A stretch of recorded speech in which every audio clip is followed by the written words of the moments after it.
All right, here with Dani Speegle. Dani, first and foremost, happy belated birthday. Thank you. What's it like now competing in your 30s? I woke up, my knees immediately hurt. So people warned me that this day would come. I do remember being, you know, like 23 in the gym. People were like, you're gonna wake up one day and your body's gonna hurt. And I'm like, never, not me.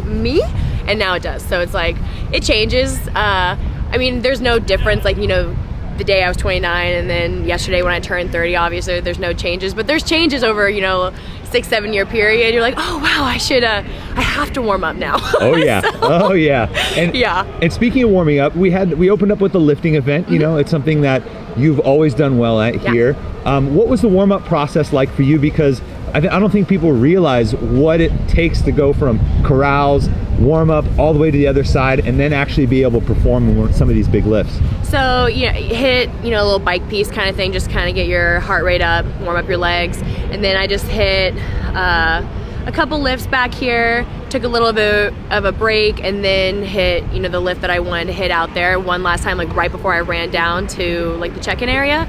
And then we walk over, and then we get corralled for about 20 minutes. So it's tough, like no matter, even like for me, a strong athlete who doesn't struggle with the lifting events, it's tough to sit for 20 minutes and then go out and hit like a pretty heavy lift. And so it's only with 2 attempts as well, and with a 45-second, it's tight. It hurts a little bit. You're nervous out there. You have to be a little bit conservative. So it's no joke, yeah. And you're one of the few athletes that actually in the second round went for a double attempt. So kind of talk me through that process and ultimately what played out. Yeah, so the second one I went for 195, it felt great. So I was like, well, let me just like throw some 2.5s on, go for 200. And the snatch felt great. Stood it up and then brought it down, and the judge just said that I had like a no rep. He wouldn't tell me why. It's frustrating when that happens, but it's competition, like you can't control those things.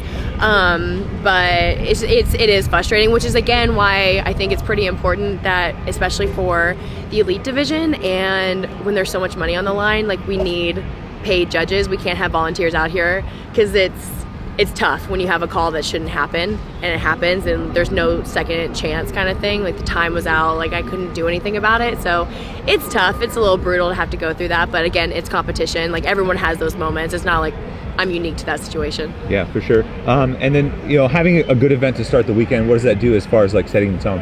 I mean, yeah, it does just that. It sets the tone. So if you have a good first event and kind of like, it gets the jitters out, you're like, okay, well, I'm sitting in like a pretty good place now, just time to work.